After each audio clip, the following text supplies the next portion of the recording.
Broncos got to fix this, my friends. Welcome in Broncos Country to the Broncos Breakdown by Chat Sports. My name is Moose, and on today's episode, I have got to tell you about one major problem area the Denver Broncos are still struggling with. And if you're wondering, is it penalties, Moose? No, not today. It isn't the discipline area. It is the X's and O's and the execution the Broncos have had on offense. So today we're going to bring up some Broncos offensive woes, talk a little bit about how the Broncos defense could be all time, but going up against Jaxson Dart this Sunday, you might want to rethink some of your defensive strategies when it comes to your blitzing scheme. Now, before we get started today, there is one guy that I want to beat more than anything in the world. This is Marshall Green. He is the host of Giants Now. And if you want to crush the New York Football Giants, do me a favor, hit that thumbs up icon. Let's show Marsh that even though he's got 91,000 fans over there on Giants Now, the 44,000 strong here at Broncos Breakdown can absolutely kick his ass. Let's talk about these Broncos problems. I'm not going to lie to you guys, it's worse than I thought. Yards per play. The Denver Broncos are 20th now in the NFL after the Jets game at 5.3 yards per play. It's not nearly good enough. Your explosive play rate is even worse, meaning even though you might be chunking the ball down the field from time to time, you don't have any explosive plays of over 20-plus yards. That's 4.2%, 28th in the NFL. Their down conversion rate, so this is not third down, this is just how many times from the time it's 1st and 10 to the time that you cross that 10-yard marker to convert the down, how many times do you succeed on that? 70.2%, which might sound like a lot, except it's still 24th in the NFL. Which leads me to believe this. The Broncos are still struggling on early downs. It's an area that you must fix. Because if you're not converting on 3rd and 7 or 3rd and 8, the problem is not the fact that you didn't convert on 3rd down. The problem is that you're not doing a good enough job on 1st and 2nd down. Now, we can blame the Broncos offensive line last week against the New York Jets for a lot of things. Matt Peart started, got injured on the 3rd play, 3 penalties, 29.4 PFF grade. He was awful. He's now on IR, and you got Palcho swinging in there at left guard. A move that I believe should have been made last week. Now the Broncos seem to be getting things right. This should be your offensive line moving forward unless Palcho starts to screw it up, and then you could probably put Calvin Throckmorton in there. But this is what I'm rolling with. Here's the other thing. You got to stop calling passes behind the line of scrimmage, Sean. Holy freaking A, man. Teams are starting to catch on. They're playing at the line. They're pressing receivers. They know Bo's not going to throw. Granted, that's a Bo Nix area problem. Bo's got to be better when the Broncos stretch the ball down the field.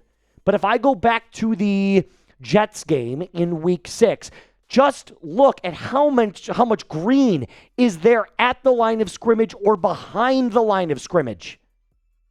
It's way too much. I'm going to count 1, 2, 3, 4, 5, 6, 7, 8, 9. 9 alone in the green, in, behind, or on the line of scrimmage. That's unacceptable. There's not nearly enough down the field. And by the way, you are going up against one of the toughest front sevens you will go up against all football season in the New York Giants. This guy specifically is right behind Nik Bonitto in sacks. Nick's got 8. Brian Burns has 7. This defensive line will crush you. It's not just Brian Burns. It's Brian Burns. It's Kayvon Thibodeau. It's Kayvon Thibodeau. And Abdul Carter.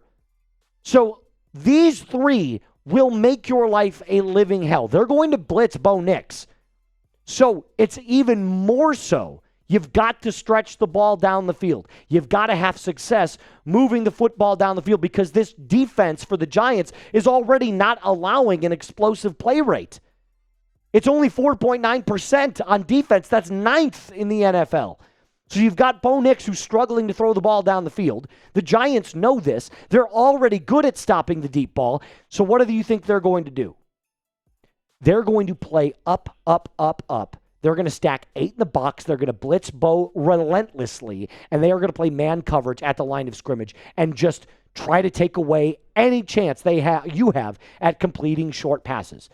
That's where the offensive line has to start and stop that defensive pass rush. You've got to give Bo time to roll out on play action, and you've got to throw the ball down the field. If you don't do that, the Giants' defense is going to beat you. It will. Period. So, who do you got? Based off of everything you've heard, and that might sound a little negative right now, but trust me, things get a little bit better because they still have to go up against the Denver Broncos defense. We'll talk about that in a little bit. But if you got the Broncos, type DEN. If you got the Giants, type your NYGs in the live chat or in the comments and description of today's video. Coming up next, the defense, why it might be all time, but also they've got to stop one little thing here. Kind of. We'll talk about it. Before I do that, I got to tell you about our friends over at Prize Picks. You and I make decisions every single day, but on Prize Picks, being right can actually get you paid. Do not miss any of the excitement this football season on Prize Picks, where it is good to be right. Prize Picks is the only app that offers stacks, meaning you can pick the same player up to 3 times in the same lineup. If you wanted to pick more on Bo Nix's passing yards, rushing yards, and touchdowns, you can now do that in the exact same lineup only on Prize Picks. You can also follow other players directly on the app and copy their lineups in just one click in their brand new feed tab. How do you play?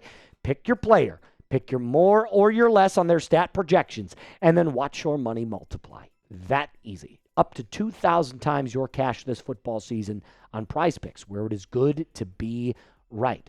So, download the app today. Use code CLNS to get $50 in lineups after you play your first $5 lineup. That's code CLNS to get $50 in lineups after you play your first $5 lineup. Prize Picks. It is good to be right. All right, so let's talk a little bit about the defense real quick, starting with the Giants' offense, Mr. Jaxson Dart. Dart is very good against the blitz, which is rare for a rookie quarterback to display. I personally think Jaxson Dart's going to be one hell of a player. I liked a lot of what I saw from him at Ole Miss, although it was kind of a gimmicky offense. And now that he's playing in Daboll style of offense, he's allowed to flourish and make plays, which is what he was kind of known for. Right? When he goes off script, he can be very good. But specifically against the blitz, this is not characteristic of a rookie quarterback. When he's under pressure, he actually gets better. When he's blitzed, he gets better. So when you're just rushing 4, right? If you're going with a 3-tech or a 4 technique and rushing those 3 or 4 men, he's worse than when you send the house. When he's blitzed, 71% completion percentage, 3 touchdowns to 2 picks.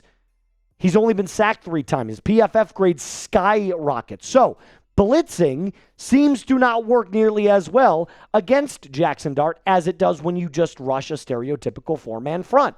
Vance Joseph, by the way, loves to blitz, especially against young quarterbacks. And Vance Joseph, against younger QBs, has an all-time record. It is insane. But let's talk a little bit about what Vance Joseph and the Broncos like to do specifically when it comes to their blitz packages. Because, again, they love the blitz.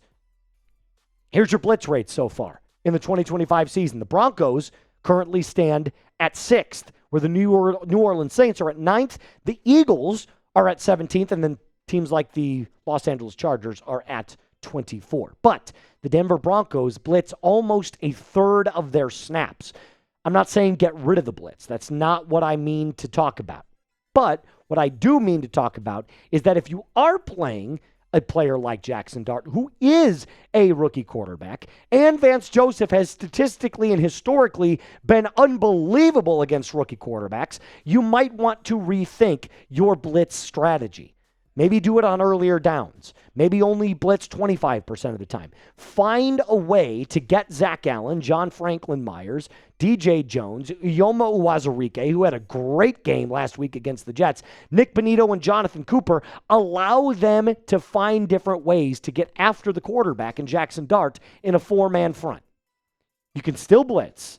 Just pick and choose the times to do so. Dart can also move very well. He can make plays with his legs. So maybe that is early downs. Maybe that's when, he's not expecting to, have to roll out. Maybe it's like a play action. When you figure, hey, it's 1st and 10. We haven't seen a play action from the Giants in quite some time. Maybe that's the time that you blitz. I'm not Vance Joseph. I'm not a defensive coordinator. I'm just giving you what I see. But remember, as much as we can talk about what Jaxson Dart and Cam Scadaboo and the Giants have shown recently, they're still going up against the number 1 defense in the NFL. A defense that's number 1 in sacks, that's number 3 in pressures, and number 3 in pressure rate. I've seen a lot of Denver Broncos fans get down there and say, well, we really haven't forced a lot of turnovers recently. Turnovers will come. If you're getting teams off the field without turning the ball over, how good is that defense?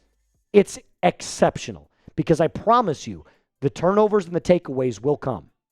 They absolutely will. And the 4 guys that I want to see get after the quarterback today to force those pressures, or not today, Sunday. Nik Bonitto, Jay Coop, John Franklin Myers, and Zach Allen. 100%. These are your 4 guys that can make that dude's life a living hell. So, that's how we will leave you on today's episode. My final score prediction for the Denver Broncos over the New York Football Giants, 22-16. Give me the Broncos at home. Low-scoring affair. I think there's going to be a lot of milking the clock from both teams just to get on out of there from good defensive front to other good defensive front. That will do it for us. That will do it for us on today's episode of the Broncos Breakdown by Chat Sports. A mile-high salute to you, Broncos Country. As always, be cool.